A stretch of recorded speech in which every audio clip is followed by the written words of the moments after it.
بسم الله الرحمن الرحيم. أنا أسعد العبدلي من العراق.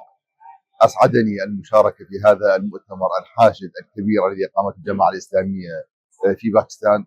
حقيقة كانت فرصة مناسبة جدا للحديث والاتصال مع كثير من الأخوة الباكستانيين والأخوة الآخرين من دول العالم الإسلامي من قادة الحركات الإسلامية للكلام حول مجمل الأوضاع التي تمر بها الأمة الإسلامية.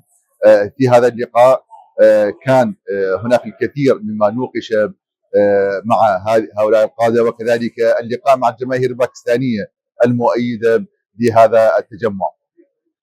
حقيقة بودنا أن نكرر الزيارات إلى باكستان، أن نلتقي مع الأخوة من قادة الحركة الإسلامية في باكستان، وكذلك من العاملين في الساحة الباكستانية من الحركة الإسلامية ومن الحركات الأخرى كذلك، للتواصل معهم بما فيه خدمة الإسلام والمسلمين في العالم جميعا.